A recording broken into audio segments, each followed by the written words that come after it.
Season 2, episode 10 of Severance, titled Cold Harbor, the finale. We are here. Who are we going to start with? Luke, you Jimmy, going to how start? about you start? You never get to start with your Ooh, reaction, so let's see okay. what you thought. Jim, what do you do? Go. All right. So this is 76 minutes of a phenomenal finale. I thought one of the best episodes of TV from Severance that I've seen. I think a little bit below the season 1 finale for me. I still think the season 1 finale is my favorite Severance episode, but this was in so many ways very rewarding. We did get a lot of answers. We did get a lot of emotional character development. There are a lot of things we need to talk about. Unfortunately, there are a lot of things that were left very open ended, which we kind of guessed. But this was really, really enjoyable. It has been a long time since I have put on an episode of a TV show and I was making sure that I didn't blink once. I was completely glued to it. I didn't want to miss anything. And I thought it delivered. Hmm. So what do you guys think? I enjoyed it a lot. I think expectations were very high. I agree with you, Jimmy, that I think season one finale was more shocking because, we didn't know what to expect. I still really, really enjoyed it. A lot of really good tidbits, a lot of little lines like slipped in there that will help confirm or deny some things that we were talking about. Feels like a lot of deny, very little confirming because we've been all over the place. But still incredible little bits of incredible acting from the actors as long as Oh, yes. entertaining bits. Like, of course we got to get Milchek doing a little dance this season, right? I mean, A big everybody dance, bro.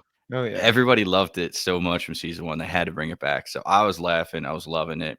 So many good things, some things that I am going to ask you guys for clarification because I didn't fully understand, but I think we'll have a lot to talk about.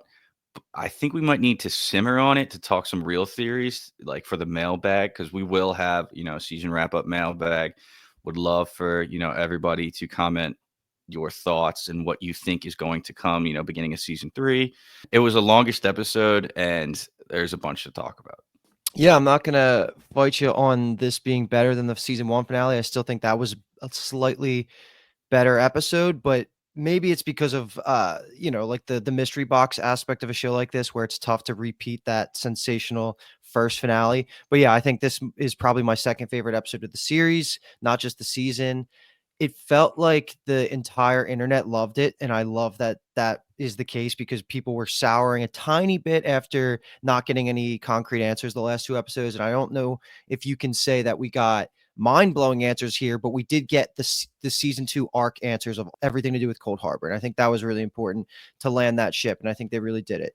But one of the things that I saw this episode described as, it was almost like a best hits of Severance, where you had a little bit of everything that they do well, starting off with just near perfection in cinematography, which we're Yep. too dumb to really comment on all of it, but I could understand it, especially like the camcorder scene was so well done. There's some really good transitions that they do. The sound is amazing. All of that's good, but that's just like surface level. We don't know how to analyze that stuff deeper, but it really killed it there. You brought up the Milchek dancing. We had some Kier lore and the temper talk that always has to be talked about in Severance. Helly versus the Gemma situation of the love triangle. So we pretty much had a little bit of everything. The only thing that we were missing was Irv, which we predicted that there was a chance that he wasn't going to show up now. And there's no Rickon, which, he's a little bit less important. We did get the Devon storyline of it all, so there wasn't really a need for him this episode. But overall, it was incredible. IMDb has it as a 9.6 right now, which I think is lower than the Ooh. finale of season one, but it's also in the upper echelon of TV over the last 5 years. Oh, So yeah. that's pretty much as good as you can get with it.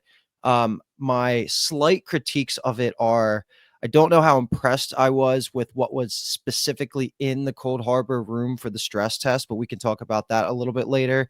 And I did feel that the heli rallying of the any army speech was slightly corny, but that's pretty much the only two things I can think of that I didn't think was amazing for this episode. So it'll come out as we're talking about the specific scenes that you're just going to hear us gushing about different things, and theories will mostly be saved for the mailbag. But overall, this was an amazing finale, and I'm incredibly happy. I really think that this is going to lead to a season 3 for Apple. And we have had confirmation that season 3 has been greenlit. So Ben Stiller hilariously tweeted at Tim Cook, and Tim Cook tweeted back saying season 3 of Severance is available upon request, Tim Mhm. C. So we are back for season 3. Amazing stuff. Everyone was a little worried that season 3 wasn't greenlit by now, but we knew it was coming. And there was a lot of people that said, good thing this wasn't on Netflix because it may have been canceled after season 1, which is very true. So we're an Apple TV podcast here, and we're happy it's on Apple TV. But Luke, let's get started.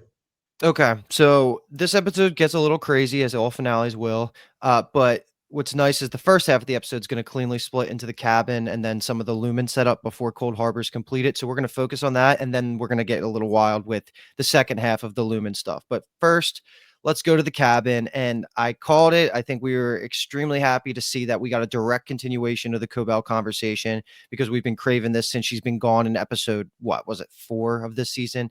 But either way, she gives us some concrete information here. And this 3 things happen in the cabin. We have the initial direct aftermath of episode 9. Then we have the back and forth camcorder conversation, which is perfection. And then we end this with Cobell trying a last ditch effort to get to Mark S. And we can take it how we want. So let's just kind of talk about it in those 3 buckets of this bucket, if you want to call them sub buckets. So we could just start there. Like, how did we think? Did we start hit the ground running when we had Cobell come in and start talking about the testing floor and the chip and everything? Were we happy with what she said, or did she not give us enough here? I don't know, because I feel like they talked a lot more around that scene without actually showing us it. But I'm sure they discussed more, but they didn't give it to us, which is a little frustrating. But I Mhm. think we got a lot of good stuff here. I think one of the big things too was we were theorizing: is Irv working with Cobell? And was he calling Cobell in that phone booth? But because Any Mark brings up Irv's drawings and he's like, I know where that room is, and she goes, what? She's Mhm. Yep. surprised. I think that's confirmation that Irv is not working with Cobell. So we don't know. Agreed. I mean, we never knew who was calling, but we can cross that off the list. So that was one little bit of confirmation that we got, which thank God they put that what in there, because it was one Mhm. word, but it gave us a decent amount of information. Mhm. And Luke, you said it, just this conversation going back and forth with the camcorder, such a good way to do it. Like, they could have written it down on paper, walked out, written down on paper, but it wouldn't have nearly as been as impactful without seeing their faces and their responses. And the first time they actually interact with their innie or outie, and they're smiling and they're like, holy shit. It was so Mhm. fun Yeah. to watch for the first time. So well done. Yeah, and you're right. It does seem like there were some conversations that were had off screen that we have to get some context clues and make some assumptions based off of. Number one, to me, would be that Devin does say during these scenes in the cabin that Gemma was kidnapped. Now, that can be taken any way you want to take it, but Devin could be saying, oh, she was kidnapped just because it's just a statement she wants to say because she's in duress and she believes that Gemma was taken, not willingly going to Lumen. But you can also assume that Cobell told her that Lumen kidnapped Gemma. I am going to go ahead and say that that may be confirmation that Cobell told her that Lumen took Gemma, which I wasn't expecting that. I did expect it to be that she was voluntarily bringing herself to Lumen, and then it just got way worse than she thought it would. But it does make sense here that it could be that. I agree with you, Paul. The conversations back and forth, we're going to have to deep dive this conversation back and forth because it does bring out a lot of themes and it will Mhm. foreshadow a lot of what's about to happen for the rest of this episode. But masterfully done, having Outie Mark be outside and Any Mhm. Mark be inside. It was So good good. for me. As simple as it is, so good for me. So let me just give you the highlights of what I wrote down from this conversation because it starts off so pleasant and you brought it up. Yeah. Like Any Mark was happy that he was being acknowledged and getting this apology for his life. Like he was put into a prison. He's making the best of it. And he talks about that in this conversation. But some of the things I have written down is just the takeaway is besides the acknowledgement and Mark S starts off happy, he doesn't want to die. And that's clearly obvious. He doesn't want to give up what little life Yep. he has. Audi Mark. Oh God, how are we going to do this? I'm going to say Mark S and then just Mark or I'm just going to say Who's who? Outie Any. Audi. I'll try and Audi. keep it Audi Innie. Yeah, just because this is going to get complicated. So yeah, so Innie doesn't want to die, and then Audi eventually explains the out, which would be the reintegration process. This is like, a crux of it, because then the conversation starts turning into the specifics of the reintegration, like what's actually going to happen to any Mark if they go through with this. And he brings up some amazing questions about what the ratio in the brain would be, like how much He's of him us. would be in his personality. This was some good audience asked questions, and I Yes. really like it. But what happens, and it really messes up, is when Audi Mark starts trying to appeal to the emotional side of any Mark and saying that I'm happy you got to experience your love with any, and then he says Helene, which is just Yeah. the mic drop moment that flips a switch in any Mark's head, thinking that he's just being lied to and manipulated like he's been for his entire life. So the fact that he does have somebody that he's in love with isn't enough for him to just blindly trust Audi Mark, and he goes on to explicitly say, I can't trust you. So that kind of explodes, and it gets down to the point where any Mark's biggest concern is that even if he were to trust Audi Mark, there's no chance that Helly would get the same treatment and go through reintegration where he can have a happy life with her on the outside. And that's the explosion before Audi Mark ends up calling for Cobell and Devin and saying this isn't working, and we have that final conversation. But let's focus on the back-to-back. Is there anything there that I missed that I didn't highlight there as a focus for this conversation? Luke, I think you nailed it with the turning points in the conversation. The reintegration was a big one when Audi says, "I just don't think that's how it works. You can't be like Innie's life is on the line here, basically, and you can't be telling him information where you're going like, well, I don't think that's how it goes. You need to have definite answers." So then that started the downhill, and then you called it calling Helene was really bad. And then the Innie's response was like, "It's Helly. You would have known that if you've ever taken interest in my life until Yeah. tonight when you need something from me." So, that's what he's putting together. My only comment about that is like, would Audi Mark even be able to try to take an interest in Innie's life, like I don't think so. without? Yeah, like they can't Yeah. communicate back and forth. So weird line. This whole conversation is tough because it does show certain negative sides of both versions of Mark, right? Any Mark, you have to remember, and there's plenty of times in this episode we're going to talk about it and we're going to see it. He's young. He's a kid, pretty much. He's a child, for lack of a better term. He's feeling love for the first time. He doesn't have life experience.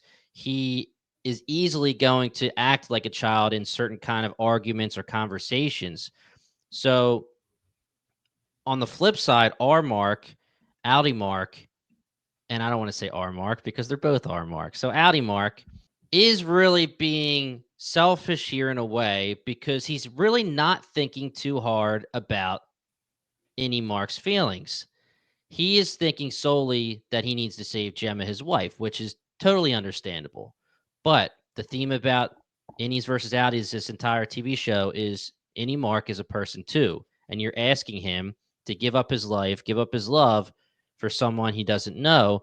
And if you're going to come in here and say, Helene, and not even act like his life matters, of course he's going to react in a negative way. And while the negative way he reacts could have been a little bit more mature, that's the whole point of him also being childlike and new to this world. But also here, Audi Mark was kind of speaking a little condescending to any Mark like he was a child at one point when he says, "Oh, I heard you found a little love with Helene. Well, guess what? It's so much better with Gemma and me. You're going to be able to feel that when you reintegrate." And he's basically saying like, "Oh, good for you, buddy. You got some love, but mine's the real love. Let's let this shit happen. Let's reintegrate and we're going to have my life back." And then it comes to the whole, how does this reintegration even work? And Audi Mark can't really explain it. And he expects any Mark to be like, "You know what, dude? Let's freaking go, baby. Let's do it. I feel you, man. I'm in." It wasn't going to work either way. And it was amazing, this back and forth. I really didn't expect it to get hostile like that towards the end, as hostile as it did. But it does make sense that it did get that hostile. Whose team are you on in this conversation? Audi. I'm on R Mark's side because I can't make a choice. I don't know, man. I think that's the point of the show. I think it's tough. But Audi Mark, you get both sides of the story. Audi Mark has been grieving his wife for 2 years. He's finally believing he can bring her back. I think he went about certain points of the conversation in the wrong way. But then you have to understand any Mark's side of the story too. Like, he is a person and he doesn't want to die, and he doesn't even necessarily want Lemon to go down, which I'm going to give him a point off for that part of the conversation, because yes, I get it. You don't want Lumen to go down because you want your life to stay. But what the hell were you doing for the past season while you were trying to find the testing room floor and Yeah. take Lumen down and let's burn this mother effer to the ground? That part is a little but I get it. You don't want to die. Yeah, I'm still forming an opinion on what side I am on, but any Mark doesn't have enough forethought, like, of what's going to happen in the future. So I agree that that pushes me a little bit towards being on Audi Mark's side, but that's going to be a more fun conversation when we get to the end of the episode. So we can move on to the next part of this conversation, which is when Cobell and Devin re-enter the scene, and then Cobell finally gives us the actual answers of what MDR is doing. And we've kind of danced around this answer in the past, not in these exact words, but what she ends up saying is that what they're doing on a day-to-day basis is, in MDR, they're stripping out, or they're separating out the four tempers of Gemma's mind, which are the building blocks of her brain and her personality, into the different files. And each time that they complete one of these files, they're completing the creation of a new innie, which I think Yes. we may have We kind of danced said, but around it. not. Yeah, exactly. We didn't say it in that exact way. But Cold Harbor is going to be the 25th file, so it would be the last completion of the last innie, and then we can talk about that later. But it all goes wrong again for Cobell the second she brings up Helly. So every time Helly gets brought up is when any Mark starts freaking out, because Cobell says she attacks it from an anger route, which didn't work at all, saying like, Helly is an Egan, she'll never love you, you're useless to Lumen, like, just get in there, do your job, and get out. And that obviously was Yeah. never going to work with him, and he drops the threat. The next time I wake up, it's not the Lumen floor. Audi Mark will never see Gemma again. So that was like a good escalation. And this is where the cinematography gets wild, which we'll take a pause on, when he does like do the whole Severance Yeah. flip thing and it opens right into the elevator. That was chef's kiss right there. But anything you want to bring up from the Cobell conversation, because this is the last we see of her this season. Yeah, well, let me just quickly even bring up the fact that there's some conversations between Devin and Any Mark that just show how people don't fully understand innies versus outies, and I guess understands the right word, like that they're people. We know that there's people against Severance in this world of the Severance TV show. We know that people believe it's inhumane, but think about it. Devin is one of our favorite characters in this show. We ride or die with Devin, and I know that there have been theories out there that she is working for Lumen and all this kind of stuff, and I don't really care about that right now. I'm still riding and dying for Devin and assuming she's one of our homies. Mm-hmm. But she says two things that hurt their argument or their side of the story for any Mark and trying to convince him to help them. The first thing she does is she unknowingly, when any Mark says Miss Casey and Cobell says Miss Casey, she immediately goes Gemma, right? Mm-hmm. Acting like Miss Casey isn't a person, right? She's a person. She's any Miss Casey, and then there's Gemma, and immediately Devin contradicts and says Gemma. You're talking about Gemma. Not trying to be mean, but just not understanding. And then the Mm-hmm. other thing is she has this conversation with any Mark where and again, Adam Scott, my goodness, we talked about this entire season with all of the actors, but all of the actors having to go innie versus outie, but Mark, especially in this episode where he's innocent, he's upset, he's in love as an innie, where he's like, oh, so that's what you want me to do, but like, what's going to happen to me and my friends? And Mm-hmm.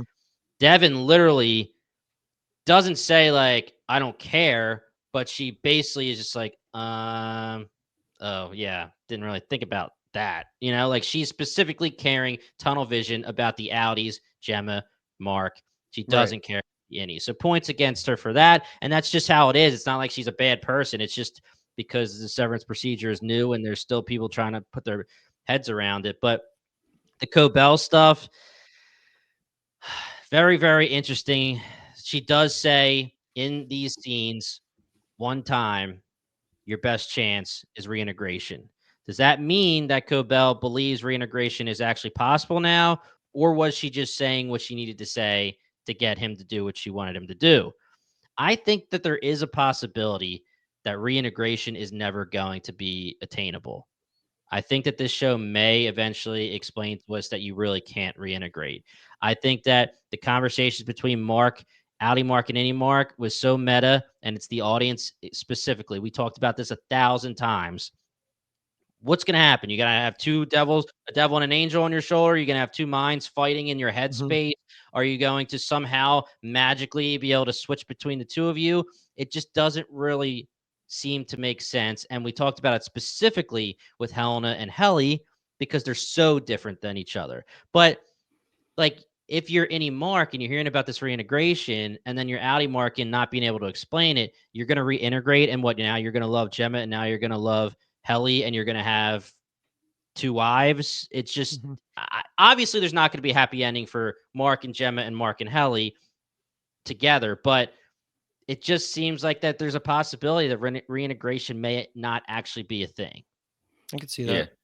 Didn't think about that, but that's honestly a really good idea. Like it can't be perfected. You just get messed up. You destroy your mind basically. Ragabi is going to be really big insight into that. I mean, Cobell obviously thinks it's possible right now. At least that's what I believe because of PD and the chip, and she was saying we should look out for it. So, but very interesting that you had that take. Um, yeah, Luke, what you were saying this with the drop that when Cobell says the numbers are your wife, that wasn't really that mind blowing for us because we've been tiptoeing around that. I think Yeah. the more interesting part was when she says every file you completed is a new consciousness for her. That was kind of like, oh, okay, we didn't really narrow that down. So that's really cool. Yeah. That just raises a lot of questions. Like, did only Mark work on all those files? Was every Yeah. one of the other macro dats just doing nothing down there? It's just something else weird, but they felt the tempers of something, right? So There's a little uh, confusion. Yeah, go ahead, Luke. there is confirmation at points that other MDR employees that weren't Mark were working on things like Allentown. So I think we can make the logical leap to make it all work for now until we get new information that they were all working on different Gemma Annies at some point, but Cold Harbor specifically, the final test needed to be Mark. And that's why he was so important. But I do think that they were capable of working on Gemma and creating like the Christmas thank you card note room by themselves without it having to be somebody as closely connected to her memories and emotions as Mark is for Cold Harbor. I think that's the only way I can make it work in my head because we have seen them working on different files that were listed in the 25, right, Jimmy? Yeah, and they could be working on general innies. Maybe they do have connections to certain other test subjects that are down there. I really can't imagine it's just Gemma down there. We know that files are destroyed and files expire, and we can assume that this has been tried before. And Mark and Gemma are the only ones who have gotten to 100%.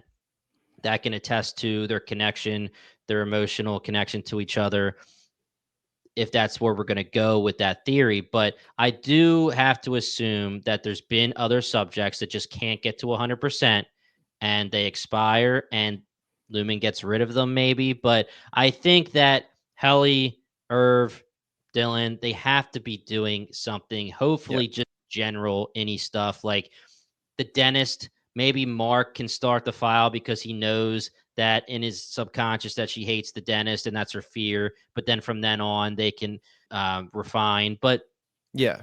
I have That's to how I also think about talk it. about the fact that Helly came up to Mark and said, "Oh, at least this last one's a happy one." Well, how would she know that? Because it's supposed to be that Mark is specifically connected to Gemma, and that's how he can feel the feelings when he's refining the sad, the happy, the whatever all the four tempers are. Weird. It gives us some hope that if she felt the happiness, that means that yes, they can do some work. Yeah. They just Yeah. can't get 100% on finishing. Relating it back to season one, they were freaking out because Helly wasn't going to finish her files before the quarter, end of the quarter. like to think that it was a Gemma file, and that's why they were freaking out, because they needed Cold Harbor to be on track. So I'd like to think that they're all working on it, but like you said, there's weird gray area. And then Definitely. Yeah. just the last thing I wanted to say is Cobell was a little shady here at the end when Andy Mark is saying, "What are you doing here, really?" She immediately like switches and goes like, "Mark, Mark," and then starts going like, "You're never gonna have a happy ending. There's no future with you and Egan. They're using you." So yes, I think she's on our team, but there also might be another motive behind what she's doing. Fully agree, man. Cobell is team us right now, but that doesn't mean that she doesn't believe in what she's doing for Lumen or what she did for Lumen. I feel like she definitely fully still believes in her procedure that she created, and she may not even fully have the same feelings for Innies. She may still believe what Lumen believes, where it's like, yo, just do your damn job. The Audis are who matters. It just so happens that she's on our side now, but that doesn't mean she's our girl, right? She's on our side for this moment. She's helping Mark. She also says, Paul, that she cares about any Mark when she's talking about any Mark, and we can go 1,000 ways with this conversation. And we could say she's the mother, which Right. we had a few people on the Discord be like, I can't have that be a thing because that means that Helly and Mark are related. But it could easily just be Cobell cares about any Mark because she created the severance procedure, she created the chip, she created any Mark. She basically created him. And then she watched over him his entire life for the most part as the manager, as his mother almost. Mhm. So I can see it that way. So yeah, I mean, Cobell's not definitely there's no ray of light shining on her. She's just so far right now on our side. Yeah, we'll keep her at arm's length away, but we'll use her while we can get some good info. Because I think she'll still be with us at least in the beginning of season 3, but we're gonna see. Yeah. Okay, if you guys are ready, let's move over to Lumen. This is going to take us through the whole rest of the episode, but I have this split into a couple buckets, so bear with me. We're going to pause from Mark for a second and clean up some of the other spots to get us to where we need to be when Mark re-enters Lumen. And we're going to start off with a quick hitter, but this might be the foundation of a lot of tinfoil hat theories going forward in the off season between season 2 and 3, and that is this conversation we get between James and Helly, and this is the same night that the cabin scene's going on, and a couple of things happen here. James is the weirdest dude on this entire show. That gets more and more reinforced every time he freaking talks and is on screen.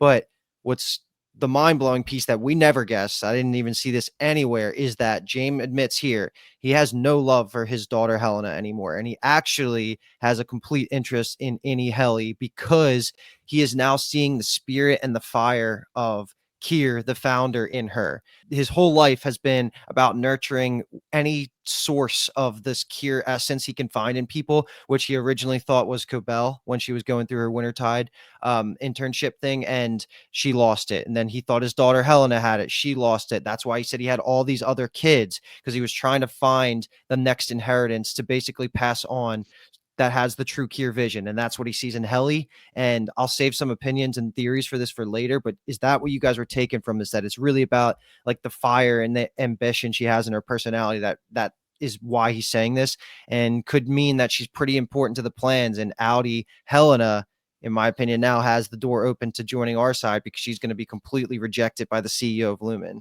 her dad. So Yeah, the seeds have been planted since we have seen more of Helena this season, and we've been talking about it, that she may be not as Lumen slash Kira as we thought. We've talked about it ad nauseum. We don't have to keep talking about it, but there were a lot of pieces of evidence this season that Helena wasn't fully like down with everything that was going on and didn't really believe and drinking the Kool-Aid like everybody else. So it would make sense that her father saw what we saw and was very disappointed in her.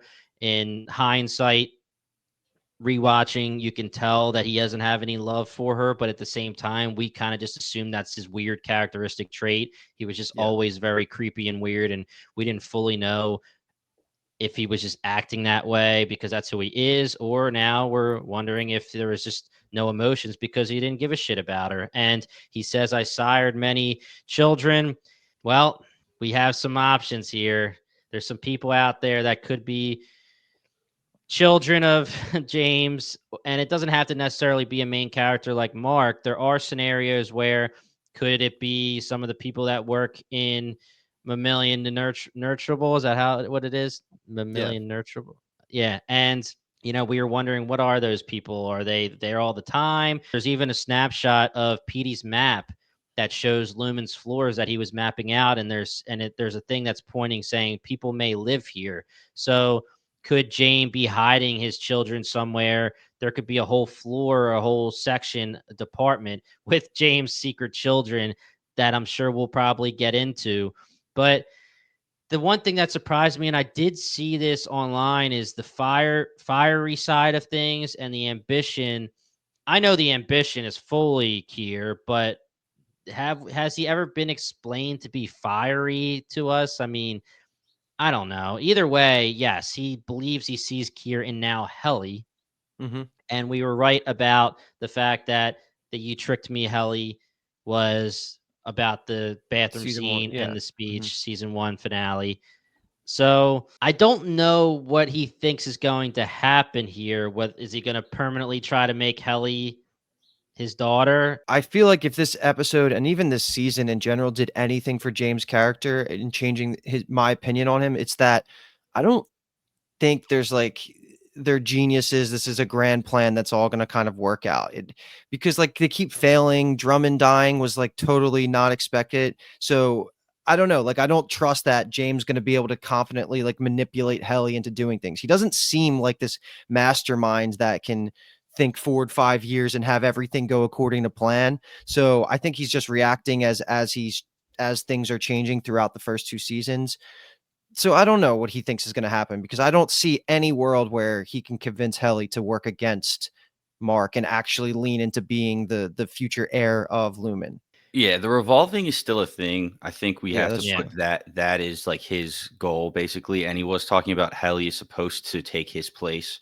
So maybe, and I'm just making shit up here. Maybe Kier like was going against the grain all the time. He did have that fire, and that's why Lumen has all of these rules, all of these stipulations so strict because they're waiting to find somebody who's going to go against it, have that fire of Kier, and then they're like, "That's the one. Ooh, That's the It's one not we need." bad.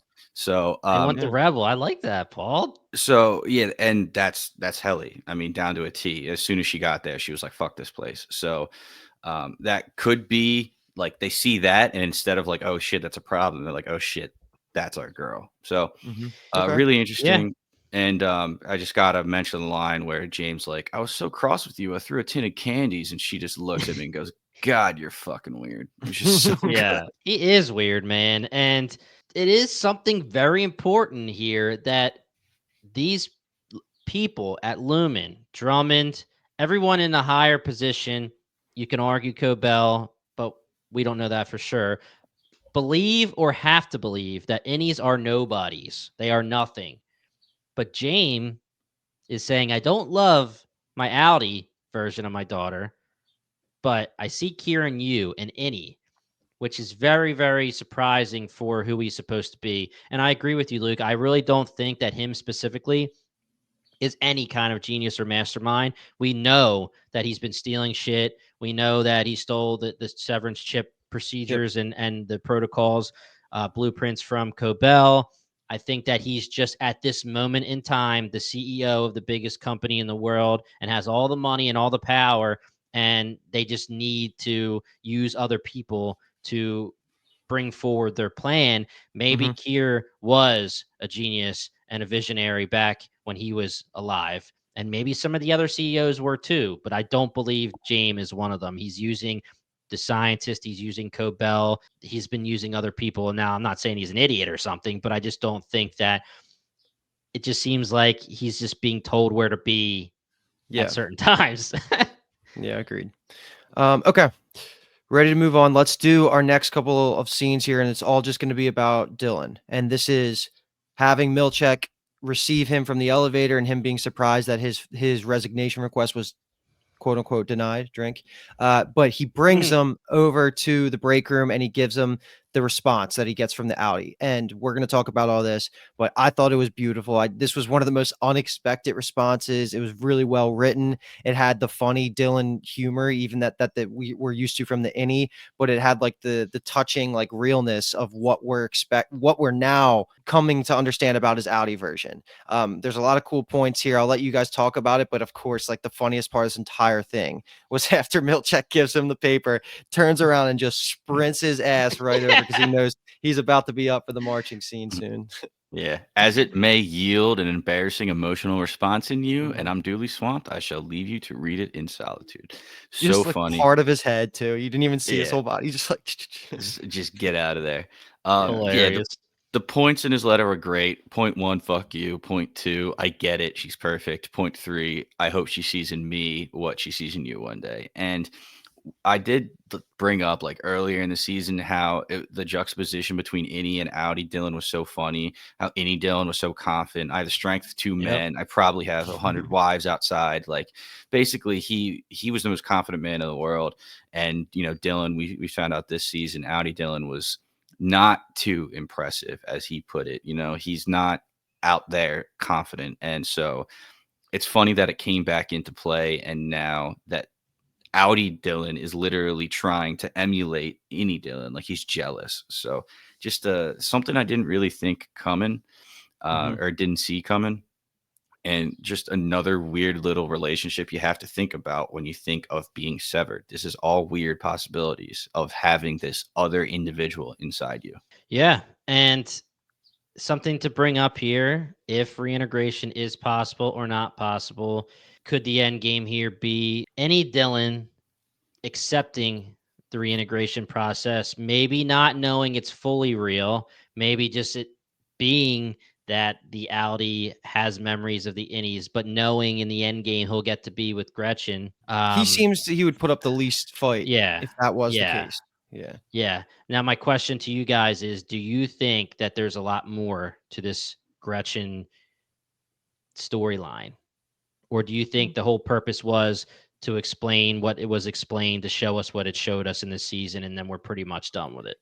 I think it'll come back into play if reintegration starts taking steps forward, like you're kind of talking about there. Otherwise, what's really the point? Because I think it almost resolved itself. It was like a mini character arc just to flesh out Dylan, and I think it did a great job. It even directly leads to him helping the rebellion happen in this episode. So without this moment, nothing would have been possible. So I really think that it can be as simple as won't come back into play until we start talking about what we're really going to do about reintegrating Innie Dylan with Audi Dylan. Yeah, yeah. Yeah, the only thing there was Audi Dylan didn't say yes or no to his resignation response. He's actually giving his innie the choice, which is nice. A little humanity. All right. So we'll 100%. pick back up with that when they all link back up after the celebration. So now we're going to take it back right to after Innie Mark makes the threat, and then he comes back into Lumon for the first time. We see this new painting that says it's like the celebration of the completion of Cold Harbor. Every single main character that we've seen through these first two seasons are there. It's the location of the Ortbo on top of the waterfall. I think you see even like the board members or maybe just Kier descendants up top. Yeah. Pretty cool. I'm sure SEOs. there's so much symbolism there that I am too dumb to break down. And if you guys want to bring anything up, you totally can. But I really just want to take it to the next two scenes, which are going to be everything leading up to the completion of Cold Harbor. Then we'll take a pause. So this includes seeing the Kier robot that 5 inches taller than he actually was, a little, little man complex, big man complex, whatever you want to call it. I think then we can just say that the couple things that get talked about here are the conversations between the last conversations, you could say, between Helly and Mark catching each other up about what they've learned up to this point, about just, the escape plan, what Helly learned talking to James, all these things kind of talk about here. And then we get the equator line, which I think is also probably important that I kind of don't fully understand. Maybe Jimmy, you have something for that, but one of the things that I just really want to highlight here is that I think there was an important character development moment for Helly. And this is when she starts reflecting in this conversation where she says towards the end, I wish we had more time. And the reason I'm going to bring this up is because at the very end of this episode, we have the whole Helly gets chosen over Gemma situation. So just remember that line when I bring it up a little bit later, because there's some there's a big conversation online of at the end scene, was that Helly or Helena? And I don't really Yeah, love that right. conversation, but we'll talk about that in a little bit. But that line's going to be important. So either way, thoughts on just this pre-conversation that Helly convinces Mark to go forward and live your life while you can and complete Cold Harbor and try and help Gemma escape. Just beautiful, and it's so frustrating. You already brought it up. They have this conversation, and then the end happens, and you're like, "Well, what the fuck? They had this whole conversation. It was nice." And Helly says, "Like, we're screwed either way, whether you finish the file or not. Like, we're pretty much screwed. But if you get her out, you can take down Lumen, and maybe like you do have a chance to survive with this combining thing that they're talking about. You do have a chance of living." And it's so beautiful where he responds with, "Yeah, but I want to live with you." And there's tears in each other's eyes, and there's no lights, and it's just focusing on them and their face and how much this hurts them. And Helly's such a badass because she gives like a great response with saying like, "But I'm her, Mark. Like, I'm her. There's never going to be an out for us, right? This is as much as we get. And yeah, I wish we had more time, but we really don't." So I loved it, the soft spokenness of it, and how they've never really, they've only showed this side of being fragile and insecure like a few times. And it was just really, really, really good conversation. I loved it so much. And that's why I'm so upset at the end. So I loved it though. A lot of people were upset at the end. We'll have to talk about it, but the painting, I don't want to talk too much about it or we'll be going for 2 hours, but it was interesting who they chose to put in the painting. We got other Mark, we got people from MDR that replaced our MDR. We got Rickon. Woe, we got Rickon, we got so many different characters, and I get it. It's mainly like for us to see, but it is weird that Lumen chose to put some of these characters in there. But either way, the top of it shows Helena in the very center, or Helly if you want to say, but Helena most likely with the CEO board members. But yeah, Paul, I think you broke it down really, really nicely, man. It was very touching, very pulling at the heartstrings, who's cutting onions kind of scenario here. Both props for their acting in this situation. Luke, you're talking about the equator. The equator is the divider between the North and the South. It's very, or the upper hemisphere and the lower Like hemisphere. So it's any Audi very, separate, like yeah, any yeah. Audis, Gemma Helly. There's a lot of, I'll meet you at the equator. Well, they do kind of meet at the equator at the end of the episode because the equator could be symbolism for the divide between Mark choosing Gemma or Helly, and he makes his choice at the equator. But I guess, Paul, because you did it so nicely, I don't have much more to say. It was just amazing stuff. Really, I did not want to take my eyes off the screen because I'm trying to like yell at them, say this, say that. It might be the last time you're ever going to see each other. Do it, please. And then as he gets closer, we see the Whistler, the scientist or the doctor, dentist, however you want to say it, all the different iterations of him watching with Drummond, and it's getting closer and closer. And as they're getting closer to 100%, Helly comes up behind Mark and slips him Irv's instructions. And then we hit 100%. Drummond says, call Mr. Egan. And then we hit 100%. And let's just keep going if you want to just talk about it, because let's take it from hitting the 100% to Milchek coming in, shadow boxing, and then which is so freaking good, man. And then we can just take it up until they split, right? Like even the beginning of the Milchek dance scene part 2, just until all of our characters split up. So let me just say something here. I love the dance scene, right? And I understand specifically what they're trying to do, and maybe they're not, and maybe I'm just thinking this, but my thoughts are that they went with this elaborate, crazy ass dance celebration to fully distract Helly and Mark. They are stuck. There's a million people dancing around them. They really shouldn't have been able to get out unless they really, really, really have a specific reason to. And that's obviously what we find that they do. But Lumen is fully trying to distract them while Cold Harbor is happening. It's a long scene. I laughed at it. I laughed audibly when Milchek comes in. They're playing the Bulls 90s freaking song, intro song. Yeah, So reminds me of Space Jam too, because they use the same one because Michael Jordan's in that. Cracked me up. Audible laugh when that happened. And then we get the back and forth between Keir and Milchick. Now let's talk about this. To me, it sounded like it was the Whistler's voice. Is that who you were assuming was being Kier, or did you guys kind of just take it as we don't know who it was? I didn't even think about that. I I in my head had it as like Drummond, but I don't think it lines up because Drummond's all like he's busy doing like the goat things, unless he does this real quick. I only say that because they were butting heads and Drummond and Milchek butted heads like 2 episodes ago. That's But a good point. the subtitles said Kier. I think that if Kier is actually in there, that would be ridiculous. I'm not Yeah, putting it's not. any weight on that. But it was interesting. And then he calls him Seth at the end too, because it's just like there's obviously somebody behind that he had prior issues with already. That's what made me think it was Drummond. It's just weird timing wise. Yeah. I've heard people say that it sounded like the Whistler at certain points, especially when he was saying Seth. I think the main point of that is exactly what you said, Paul. It's just someone behind Mm. here. In the very beginning, I was like, is that supposed to be the board? That's another open-ended question we never got. I literally thought that that was going to be the introduction of like the board talking through Kier, and not necessarily that we're going to get who it is, but we're going to know that there's still a plot point in this TV show. But Mhm. either way, to me, yeah, I think whether you think it's Drummond, whether you think it's the Whistler, either way, they had their back and forth. We have Seth pop back at him. He snapped Mhm. back at him, said he was 5 inches taller than he should be. And then here comes the dance party. And Dude, Milchick freaking killed it. the body Breaking rolls it when down. he gets all confident, he's just like rolling with Yeah. them was so freaking good, man. It's so Now, real quick.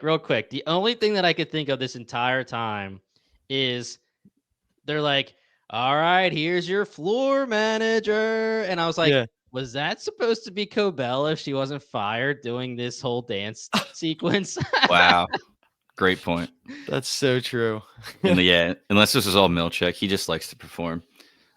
Yeah, maybe I it's just like, "Yo, you need to do a distraction. You get to pick whatever the distraction is," and he's like, "Oh, Yeah. yeah. party, baby." The time it takes to learn this choreography, insane. While he's also managing the severed floor. One really cool thing, the lights constantly are flashing here, and they really are going back mainly between green and blue. And that was the season one, season two juxtaposition. Everything was green season one. This one, it was kind of blue. Um, and then just jumping ahead, the credits start rolling and then they're red. So it's like, okay, season three, it's all going to be based around red now, or it could have been just a blood on mark. I don't know. But just all the lights, the colors have so much meaning in this show.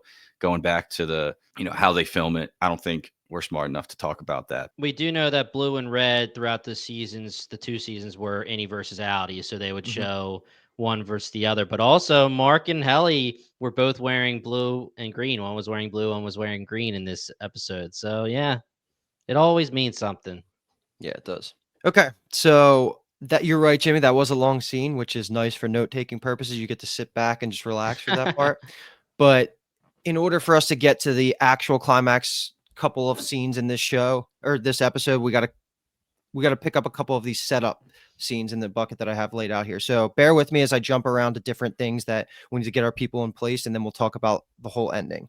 So some of the other things that are happening, all littered throughout the beginning, first half of this episode, is we have Gemma who's preparing to go to the Cold Harbor room, and she sees her new outfit, which we know is the last outfit that she wore the last time she saw Mark on the outside world. So that's going to be something that's used to help increase the strength of the stress test of the chip for the last room. Yep. So she puts that on and she's escorted to the Cold Harbor room. She enters and she sees the Cold Harbor crib, which I don't know if we ever mentioned it on podcast or we just texted about it, but the Cold Harbor brand was the name of this crib. I'm sure we mentioned it at some point. And if we didn't, it was somebody that pointed it out to us online. So that's why it's called Cold Harbor, all about the crib. And that was something Yeah. that people found in episode 7, Gemma's episode. So put a pin in her for a second. Then we have the setup for James, who is going to his own personal computer where he's going to get to watch the completion of Cold Harbor. That's pretty much all there is for him. And then the third part of it is Drummond, who's exiting the testing floor hallway, and he goes into the secret sacrificial room where Brienne of Tarth ends up bringing a goat. We could talk about all of this in the next buckets as they're coming up. So we'll leave it right there. And then anything you guys want to point out for the setup phase of that, just of where we're getting our chess pieces in place. Not really. We can kind of talk about more about what they were doing and what it meant kind of as we get the conclusion of these scenes. Okay, cool. So the way to connect this all, we're going to go right back to that sacrificial room and we have this goat conversation because this is something that the fandom, I don't know how they're going to take it. I really haven't seen much conversation if people are happy with the answer for the goat or if they're mad about it or if it was just shoehorned in there. Because one thing we did know is that after season one, I think Ben Stiller confirmed they didn't think that much past like what the goat was actually going to be besides adding to the mystery box of it all. But I really think this answer is good enough if you're just going to really lean into the cold aspect of it all. Yeah. Because what I took from it is that Drummond confirms to Brienne that every time there's a completion of one of these 25 files, so this would be the 25th goat, they're killing a goat. It's going to be a sacrificial goat that they use to usher the spirit towards Kier is kind of what I was getting at. But the thing that confuses me is how were there sacrifices of goats in the past if the whole purpose that Drummond says here is that this goat is going to be put into the tomb with a very important girl. And I'm in my head thinking that they're going to kill Gemma and then this goat's going to be put in and it's going to be like a symbolic ushering to the Kier. But if that's the case, Gemma wasn't being murdered at the end of the 24 files in the past. So is this implying that other goats were sacrificed for the completion of other sets of files, or are they symbolically murdering a goat after each file? And this is the final goat that will be killed and put in with Gemma's body. I really couldn't differentiate there, but that's the essence of what I took from it all. Yeah, I took it as that goat is the special goat that will stick with Gemma. He says, does this goat have verve and wiles and the most of the pack? And I just think this is the chosen one that will be in the tomb with Gemma, but previously goats were sacrificed. And yeah, I mean, I took it fully as this is just leaning into the cult part of this TV show, which is very, very interesting. We know that this is very cultish. We've seen it through Sissy. We've seen it through Cobell. We've seen a lot of cult situations going on in this TV show. So it's fine. It makes sense. I know people wanted Rickon to be a goat man and, they wanted so much goat cloning and all of that kind of stuff, but it makes sense and it's fine enough for me. Yeah. Yeah, I just if it's only cult and only a sacrifice and there's no actual like scientific they need the blood of it or something like that, I like a little upset because I thought Lumen was more, there was all a point to it. But like if it is coming to a realization that there are some just useless rituals just for tradition, it's a little upsetting to me. Like I really don't get this goat stuff. And Who Drummond says has it's useless, bro? It's not useless to them. They believe in it. Get off their ass. sure. Okay. Sure, Jimmy. Whatever. And Drummond does say a line where like we commit this animal to Kier and his eternal war against pain. So that kind of the eternal war against pain, we were kind of talking about it. And we were thinking, yeah, all of Gemma's innies were revolving around discomfort, pain, not having a good time. So that was kind of really good push there that is what Kier's end goal is, hopefully, is just this war against pain. So that might be the biggest oversight, not just from our podcast, but maybe the community in general, is that we were reading too into Cold Harbor being so centered on death, and that's just a miss by us. And it was totally just take a step back and it's about pain. And it could be as simple as that. That's fine. It's just, this is the type of show that I wanted to we wanted to just keep escalating our theory levels into what could we do? Could we be beating death and reviving dead people and stuff like that, changing consciousnesses? So I don't blame us for going that deep, but it was as simple as they just want to make everybody painless. They did set us up for it, though, last episode with Cobell saying, well, if she does complete it, she's going to be dead. And you think, oh, my God, like all this other stuff. So interesting. I don't know. I guess we'll see if they have more stuff on the goats. It's funny. I had Brienne of Tarth in my notes as well. It's so bad. Like she will be Brienne of Tarth whenever she goes to another show. Yep. She threw down, man. She took Drummond out. But to your point, Paul, when it comes to the goats and the Colt, that's the scariest part about this type of TV show, this type of organization, which is Lumen / the Kier believers. Now, to your point as well, Luke, James may not be a mastermind. He may not be a genius, but he's fully the cult leader and the believer in the Kier cult. And when you're saying, do these goats matter to us?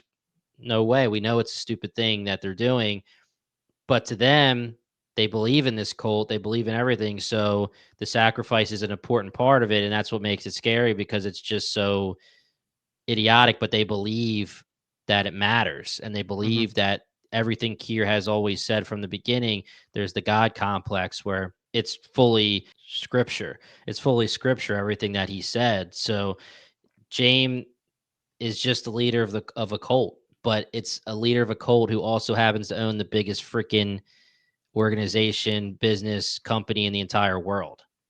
Something Yeah. small here. Drummond does, when he's asking about the goat, say, does it have verve? Does it have wiles?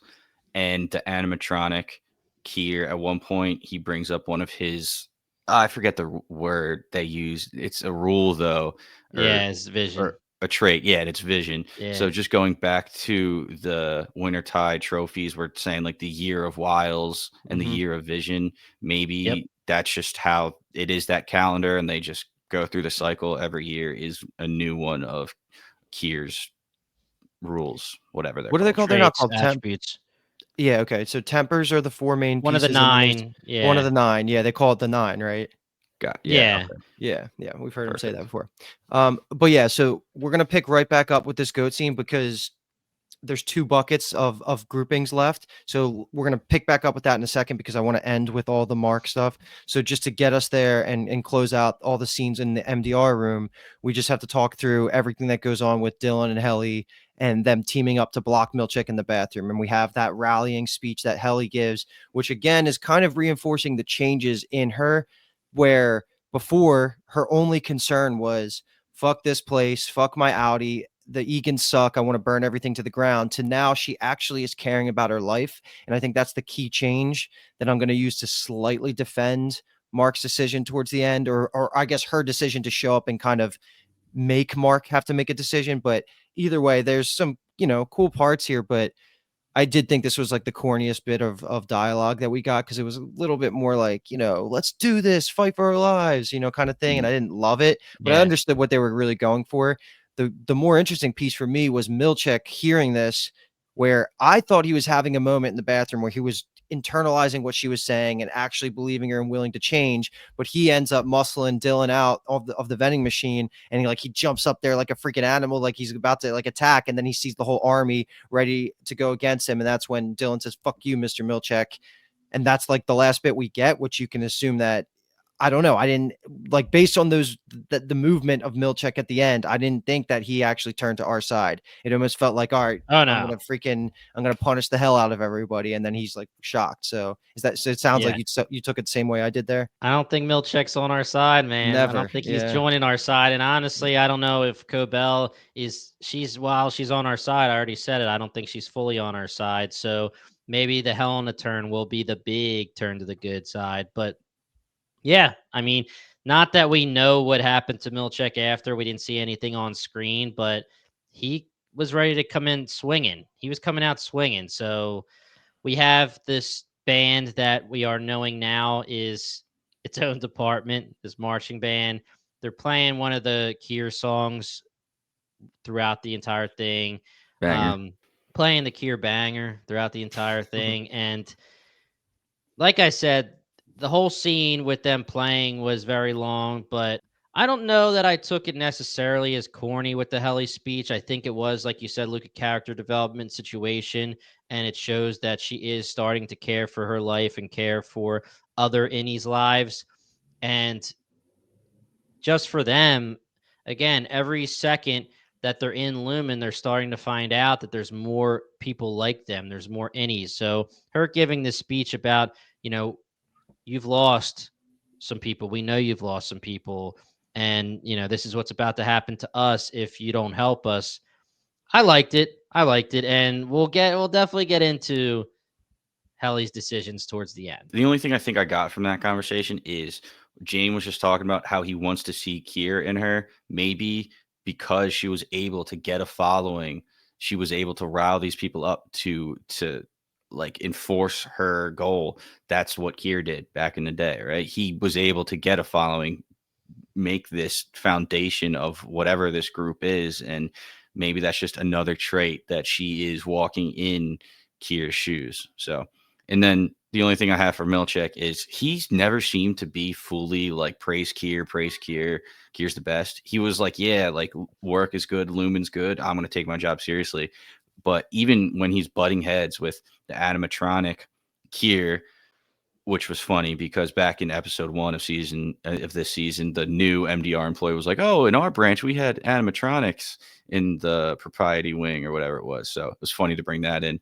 But like Milchek's butting heads with this one too, so he really doesn't seem to like Kier aspect of everything. I really don't know where he's going to go. I don't think he's on our side though. He should get punished after this because his whole thing against Drummond was, I'm in charge of them when they're on the Severance floor, and they were, and this all happened under his watch. So Yep. I would expect he gets punished. I would almost think that he should also be fired from being the floor manager. I don't even know what's going to be left of the floor to manage anyway, but he could even be, if we're in a situation where the innies are holding up and trying to post up on the floor, like he could be a prisoner for them, which would be fun TV to watch. But if that's all we're good on Milchek and Dylan for the episode, we're going to move on to the last two scenes that are really just taking us out through the end of the season.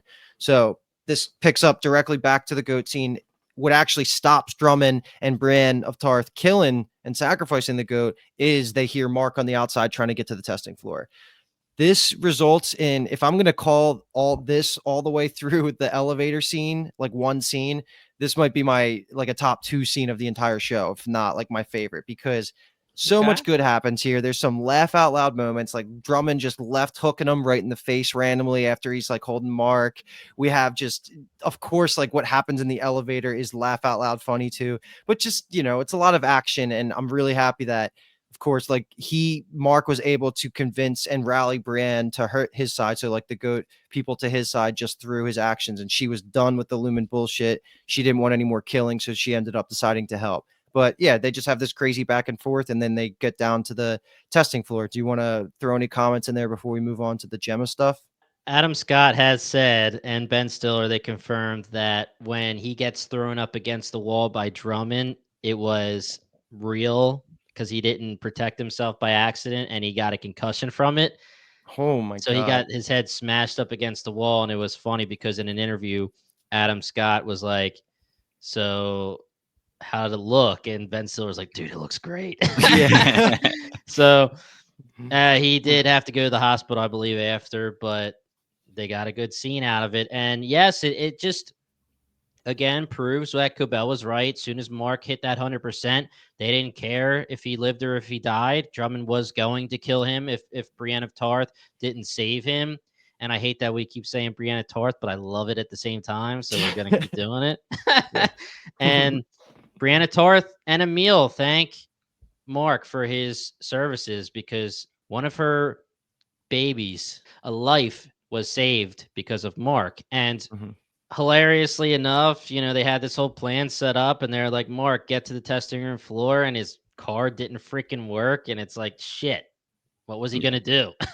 Yeah. That was funny. And the whole scene in the elevator, like we're thinking in our head, how the hell is this going to work? Is Audi Mark just going to pop too and then just like know what the deal is? But Oh, he didn't popped, bro. He didn't even need to understand what the deal is because he just comes to and blood's flying everywhere. It was so funny, but I love how it actually meant something too. It was a very key piece of how Mark got blood literally all over him and then therefore can open the door to Gemma's room. So not only was it hysterical and what we're going to walk away remembering, but it was a big key and key actually. Yeah.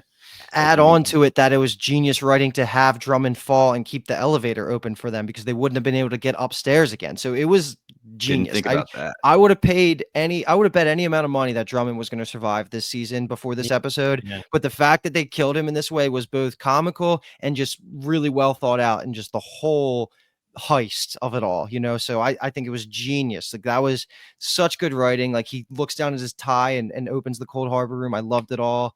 It was just so good, man. And the Whistler and Jaime are kind of watching everything through cameras, at least once he gets to the Cold Harbor room. And we even see the nurse freaking out. Just this is peak Severance when you have all the anxiety through the roof, So many things are happening. High stakes are happening. You don't know, people are dying. Like, it was just such a well-written scene that this is why this is like a damn near 10 out of 10 episode, is this whole part.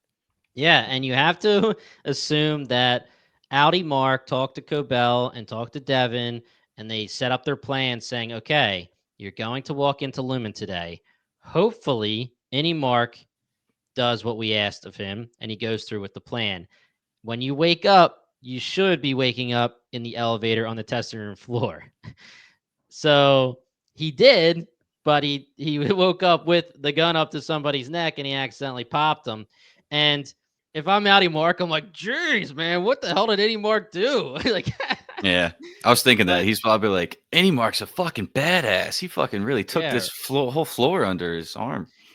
And I was wondering how it was going to work because, like, if I'm Drummond, and I know you were just in a major fight, Brienne whooped that ass, you're a little foggy, but there's a little bit of a whoa situation when you Mhm. change. I would have thought that he could take advantage of that and just start smacking Mark around. But either way, it seemed to make sense because as soon as the change happens, it triggers his hand to Yeah. pull the trigger. So smart writing. And yes, he gets in. He has a funny ass scene with the nurse where he's like got the gun that doesn't have a bullet in it, and he's like, "Hey, f you, man, f you." They're going back and forth, and she's like, "No, what are you doing?" It's just So good. a crazy back and forth. And Mhm. on the Cold Harbor side of things, Gemma's Innie walks in and she only sees the crib. And we have the Whistler quarterbacking the whole thing, saying, walk in. And to your point, Luke, everyone thought it was defeating death. Well, not everyone, but a lot of people thought it was defeating death. Everyone was assuming that there was going to be some kind of death scenario here, but really what it Mhm. is her deepest trauma and really testing the barriers of severance.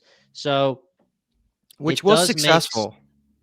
yeah, and it does make sense that Cobell was very much so testing the barriers of her product throughout Yeah. this show. She was testing if Mark and Miss Casey recognized each other, which was very brave. And I think that's what Milchick was trying to point out. Like, why do you keep doing this? Because that is an extreme scenario, maybe a scenario that they weren't ready for her to be at. And if it Mhm. was being watched over by the higher ups, they would have been like, we're not there yet, Cobell. You don't have to make them interact this much. But take apart the crib. It's obviously the same crib that was Cold Harbor that Mark bought. It's the same song that's playing while Mark is freaking out about not being able to build the crib. And we talked about that, all of the frustrations of the entire scenario that is happening between the two of them. And my question to you guys is with James going into that room, I still, for the longest time, was like, so is there something that's going to happen to him too when this is completed? Or is he just watching? And it seems like he was just watching from that room, right? Yeah. Yeah. I had maybe something would happen to him or he would take the next step in his plan when Gemma was actually killed afterwards. And maybe he would have saw that. But as far as I could tell, he really was there just to watch the efficacy test to make sure that it had the intended outcome, which was the barriers stayed stable. This was the lowest point of Gemma's life. This is when she is the most exhausted. She's trying to have a kid. She hears a frustrated husband trying to put together a crib in the other room, and the noise alone is pushing her over the edge. So this is the most emotion that could possibly be pulled out of her. And the fact that the barriers were stable, they were like, all right, this is perfect. So the question is like, did they needed the 24 to slowly work their way up to the most emotionally distraught she's ever been in her life to like work for the final test? Like she needed to get like Audi resistance tolerance buildup. Really interesting to think about and go through. My question to you guys is it as simple as now that Cold Harbor would have been completed and they're going to kill Gemma? Is it just like, hey, she's a sacrifice, just like the goat's a sacrifice? Like, why does she need to die? That makes 0 sense to me why she needs to die at the completion of this. I totally Unless they're agree like, with If that you question.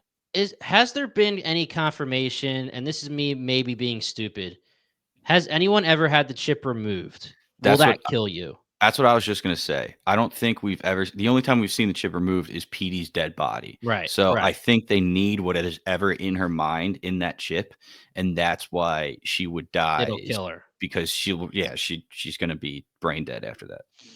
So That's fine. my second question is, didn't she complete Cold Harbor? I mean, what else needed to be done? Did they really need her to finish taking apart the entire crib?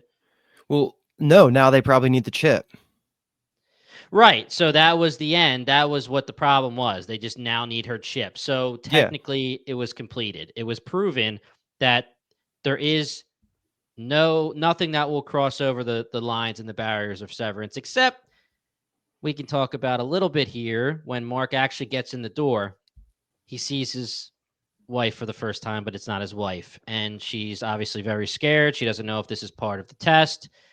The Whistler is freaking out and he's saying, don't trust this man. This is not part of the test. But she still decides to put her hand out and follow Mark blindly to the door and through the door. Is love transcending the Severance chip, or was it just that she followed this man that she believes it was the right thing to do as the innie? I don't necessarily have a direct answer to that, but I feel like if she's willing to blindly take instructions from a speaker who she doesn't know, why not just blindly take instructions from somebody that's right in front of you? Granted, he had blood on him, and I don't know, maybe she Yeah. felt the Yeah. emotional connection of it all, but I don't know if we can just like why would she listen to the speaker over him? There's no reason she has to trust any credible. There's no credibility built for anybody. So I don't know. Maybe there's the love crosses the chip, but I also didn't see enough to really say that. Something Okay. I would say that there's something with that, love breaking through, whatever. But also at the same time, we didn't see when Mark walks in there, we didn't see Dr. Maurer say like the barriers are still holding. Like that could have made them waver a little bit. And we see James saying like fuck, and we see Dr. Maurer getting pissed off. Obviously because the whole Cold Harbor is getting fucked up, but like maybe barriers wavered when she saw Mark and everything happened. But then that never happened when she was Miss Casey. So maybe I just made all that up. Yeah. I don't know. Yeah, I mean, we have James actually acting like a freaking person and not a weirdo, saying real words. And when I say real words, some F words, and he's screaming pissed off. Is it because he knows that it's screwed up and Maurer knows it's screwed up because their chip is about to walk out the door? That's what I'm taking it as. Yeah.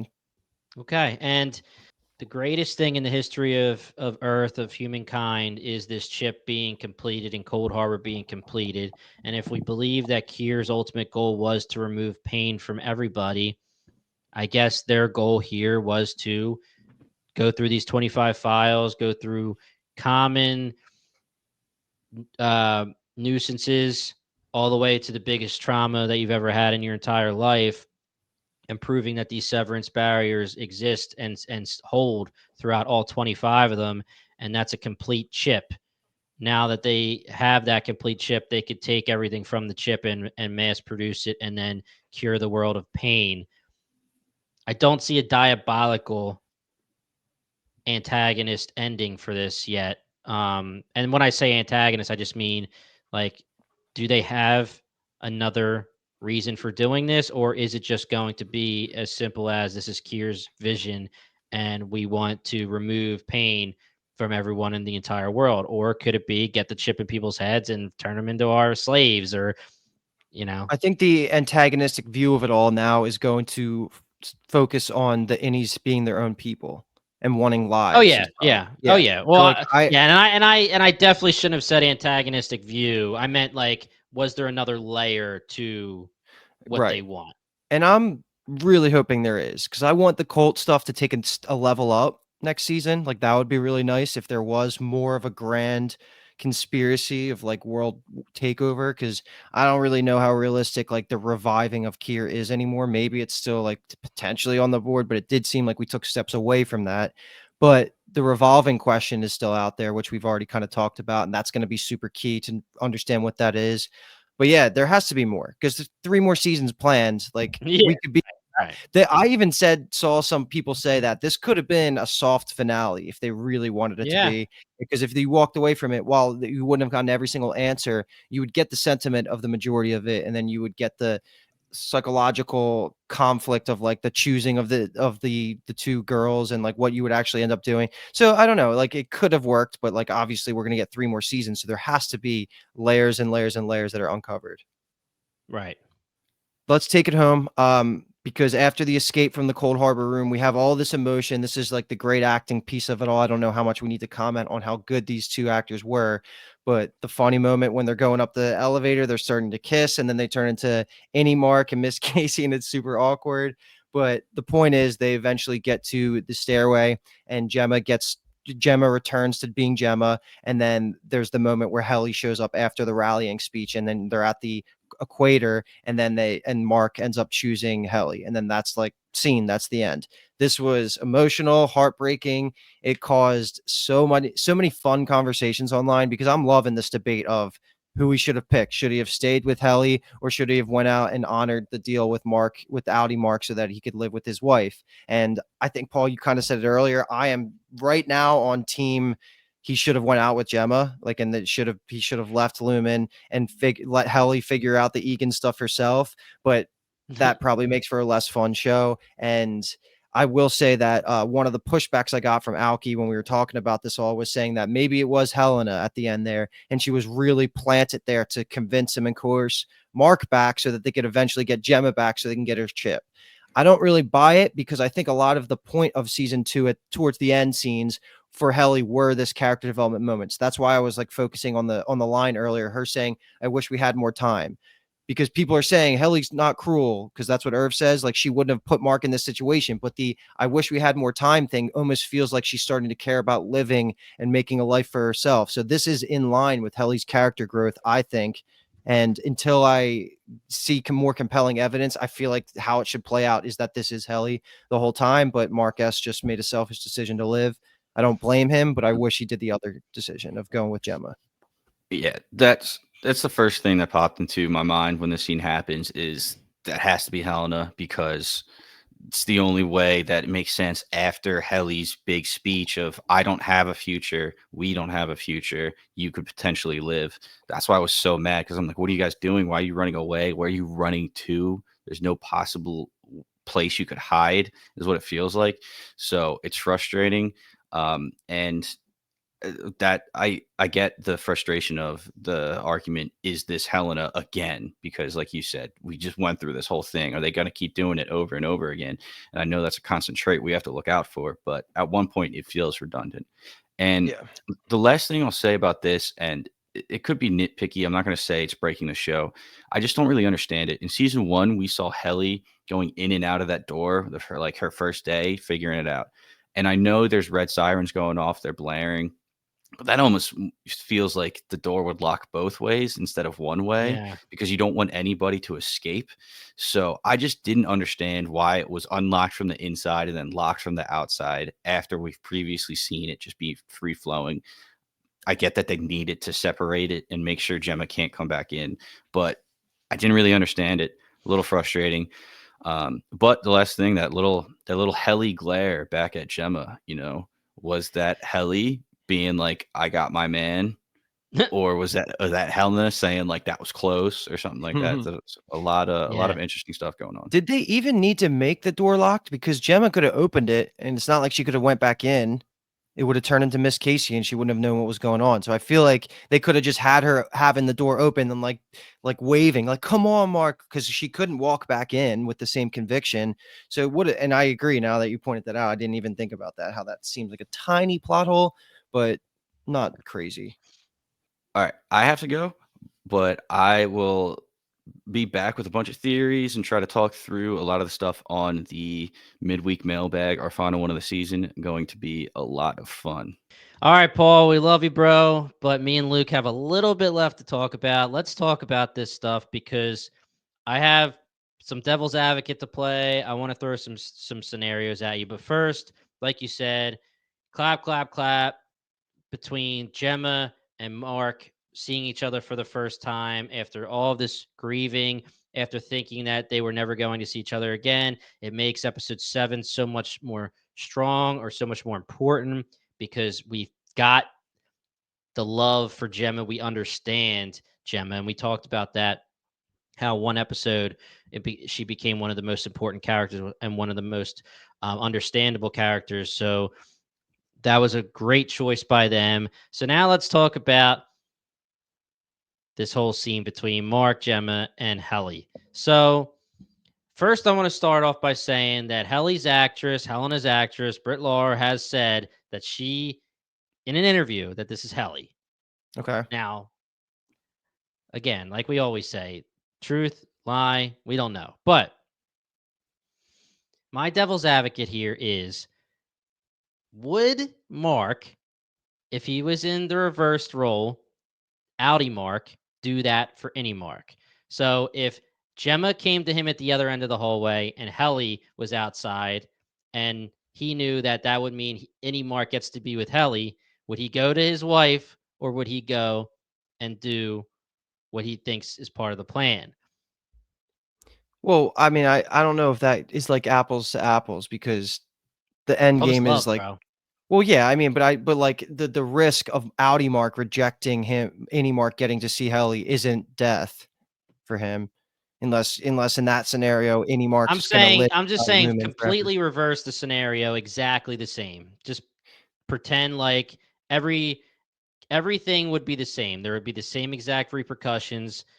You are giving up your life for your innie. Would he give up his life with Gemma to let any Mark have Helly, or would he have gone back with Gemma? No, but the bottom line is that any Mark has no potential for a full life inside Lumen, because what's he gonna do? Just live in an office? But that's my point, is that I don't think that any Mark thinks forward in the future enough. Like, I don't see the end game that he thinks him and Helly have, besides, all right, let's extend our lives for 2 hours. And then when they flip the switch back on and he becomes Audi Mark, he's going to be a prisoner of Lumen again. So I don't know. I mean, if you flip the exact situations, like, no, like, they're both going to be selfish is my answer. And when you say selfish, it's, any Mark loves Helly. He sees Helly and he can't leave her. When it comes to scripted television and we have love, you'll spend every second you can with your love, whether it's going to be 5 minutes or 10 minutes. Everyone's wondering where they're running to. They're not running anywhere. They're just running so that they have more time together. Love isn't logical. So that's why there's a problem here. Should he have followed through with the plan? Well, probably. Logically, it makes sense exactly how you Mhm. laid it out, because logically, he would know, where the hell are we going to run? I just screwed every aspect of this plan up. I'm going to die either way. I should have gone with Mark and Gemma, or become Mark with Gemma. But like I said, love's not logical. So what he wants to do is he wants to be with the love of his life. And remember, he's young, he's a child. And it's kind of like the joke we were talking about, with him being young during the fights between Mark and Mark, and even Mark with Cobell in the cabin. He was almost acting like with Cobell when she was like, Mark, she's an Egan. You're never going to be with her. It's like when you're a 14-year-old and you love someone and you're a Mhm. teenager with your teenage angst, and they're like, you're not going to be with her for the rest of your life. It's just a girl. He's like, don't tell me it's not just a, it's one of those kind of things. So I honestly fully get it. I'm not saying I wanted that to happen. And there's Yeah. another conversation where Gemma has been on this testing room floor for 2 years. She doesn't know the ins and outs, for lack of a better term, of what's going on these severed floors. Does she even know Mark was ever severed? No, unless they told her, which they didn't. So she is looking at this like, did my Wow. Mark just choose Helly over me? That's a great She, point.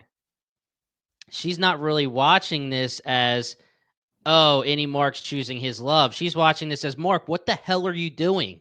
Yeah. Yeah. You're right. You're so right. That makes it more So, tragic. yeah. And the last thing here is, I want a devil's advocate a little bit about this Helena thing. The look she made at Gemma made me go, that's Helena. Because that Mhm. wasn't really a Helly look to me. It, to me, seemed like she was being like, I win. I got him. You know, like kind of like, I don't know if glare is the right word, like Paul said, but the look at Gemma, like I win. Now, when I say I win, I will devil's advocate in this and say I don't believe this is Helena acting upon Lumen's wishes. Okay. Could this be Helena under the Glasgow block because she loves Mark and she But wants more how does time? she get the How will she Glasgow get block right? Right. That's the singularly put problem. on her? Yeah, exactly. Because she'll need to have Well, somebody working on the but what inside. I'm saying is it could be that the plan is there's a contingency where she has to become Helena and talk Mark back in, or Helly and talk Mark back into the room, but then she can go rogue because she knows she's going to get the Glasgow block, right? So she becomes Helena. She's supposed to bring Mark back, but really she's doing it because she loves him and wants time with him and not because she's actually Lumen, even though it's probably going to help Lumen. Mhm. The last thing I want to say is I agree with Paul here, man, with this Lumen thing when it comes to the biggest company in the entire world, and these red lights are going off and it's danger, danger, alarms, alarms, and you're telling me the doors aren't locked and you're just not trapped. I mean, I feel Yeah, like you should be able to James should have just been able to hit a button and every door is locked and they're just trapped. I don't see I how agree they with could have that. let Gemma even go.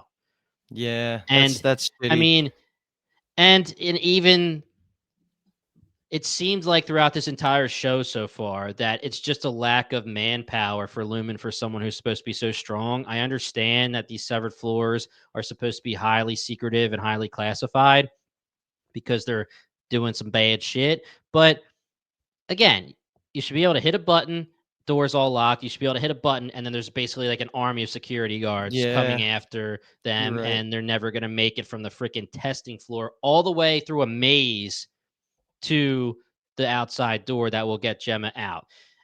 Are we assuming too now that Cobell and Devin are waiting outside of Lumen? Like, how does Gemma know where to go next? Are they waiting outside of that door somehow? Well, Like, that's definitely something I can accept as headcanon. Like, why would they not that be they're outside waiting? waiting? Yeah. Yeah, and I guess they're also assuming that Mark would guide her from there, but he didn't come. Yeah, that's also true too. But yeah, I think that that part is believable. That doesn't need to be touched on. But no, I mean, I totally agree with like, why is there not 35 grainers in every other room, just like waiting to just be like Drummond and like be the muscle that you need to be to get this done? Because you're right, like this is the most important day of all time. That's like a critique on the show, though, not just this Yeah. episode, Oh which no, is the show. sad. Yes. Yeah, I don't love that. Yeah. No, you're right. Yeah.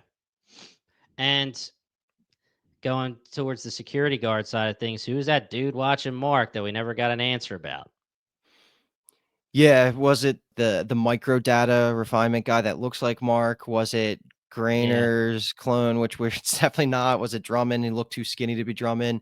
I don't know. I agree. That never really got answered or touched on, but I don't even know how they would bring that up too in an organic way. But Yeah. So I will say for anyone listening, my wife Steph was watching not with me. She doesn't watch much TV, which is hilarious. I'm a TV podcaster, but she was watching next to me and she was hearing she was seeing the flashing lights and hearing the alarms and she's like, "What are you watching?" I was like, "Severance." She's like, "I am so anxious right now just from that." yeah, Because it that's goes good. for 10 minutes, right? Hmm. It is going. And we have no idea. We have two, maybe one, any if you're counting Helly versus Helena, but we have these two people running to God knows where. And we're going to pick up from there in season 3. And like I said, it has been confirmed that we will get season 3. Ben Stiller says there's no way in hell that there will be 3 years between seasons 2 and 3, which is very, very nice to hear. Hmm. That's good. I think that I can walk away from this season. I don't know if it was better or worse than season one. I'll have to think about it a little bit more. This was definitely a slightly worse finale, but I'm willing to say 9 out of 10 episode. Like it's Oh, not yeah. it not being a 10 out like the season one finale for me was a 10 out of 10.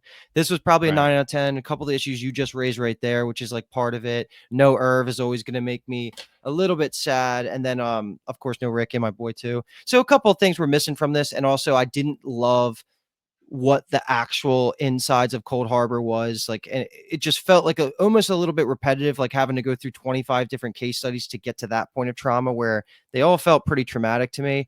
But I'll sit on it, think about it a little bit more, and by the time of the mailbag, I'll have a more solidified opinion of it all. But this season as a whole was so fun to podcast on. I had a great time doing this. I really enjoyed watching Severance break into the mainstream outside of being people that just saw season one and love season one. It is now like a universal show. People are putting it already on track to be Sopranos, Breaking Bad, Game of Thrones. I love every second about that conversation. I'm not there yet, but it's tracking very heavily for a top 5 show of all time if it can keep up the quality. You're right. We'll be back for season 3. I'm really excited for that. I hope it doesn't take too long.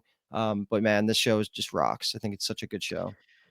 I agree. And I have seen people out there, and I'm not going to say I disagree, that this season was a little less fine-tuned than season one, if that's the right word to say. Like, I agree with you 100%. It's 9 out of 10 season, top show of all time, getting there, because again, I don't like to say that unless they could do it for more than 1 to 2 seasons. But there are some things that we were wondering about throughout the show, some decisions that were made, and we know it was during the writer's strike. We know that there was a lot of behind the scenes issues going on.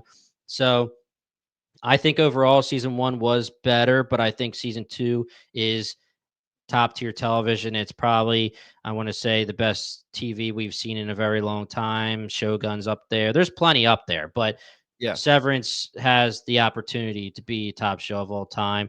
We're going to be back, guys, in a couple days with the mailbag. That's where we can talk more theories about what's coming next after this season 2 finale, what's coming next with Cold Harbor's completion, if there's any theories on if the chip from Gemma's head will lead to anything else besides just the reduction of pain, the removal of pain from one's life.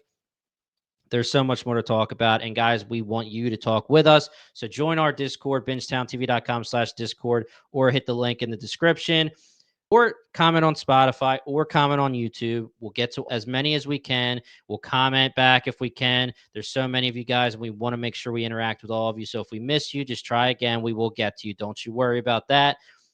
We'll be back with the studio as the core podcast. Apple TV train does not stop running here. We have the studio coming next week. Me and Brian will be doing that. Brian is currently on the Dark and Twisted podcast with Yellow Jackets. So if you're a Yellow Jackets fan, jump on there. The link will be in the description, Dark and Twisted. And then we have John Hamm's show, Your Friends and Neighbors. I believe that will be me and Kathleen. Kathleen is also on the Dark and Twisted podcast for Yellow Jackets and White Lotus. And then we'll be back with some Murderbot and Foundation. And Murderbot looks like it should be me, Luke, and Kyle. And Foundation may be me, Luke, and Kyle. And for anyone who doesn't know Kyle yet, he will be joining the core. But he is right now, along with Luke and along with Paul, killing it on the Binge Empire podcast covering the Wheel of Time season 3. The Wheel of Time season 3. I don't want to put any words in anybody's mouth, but I heard it's freaking good. I have not been able to watch yet, but I'm excited to watch and to catch up. That's only 4 episodes in, so we still have another half of the season. So guys, that was a long outro. We love you all. We appreciate every single one of you. We'll be back. Don't worry. There's still some more Severance talk. Paul, sorry you missed the ending, but you'll be back too for next week. Once again, we are the Core Podcast covering all things Apple TV Plus, and thank you so much for listening.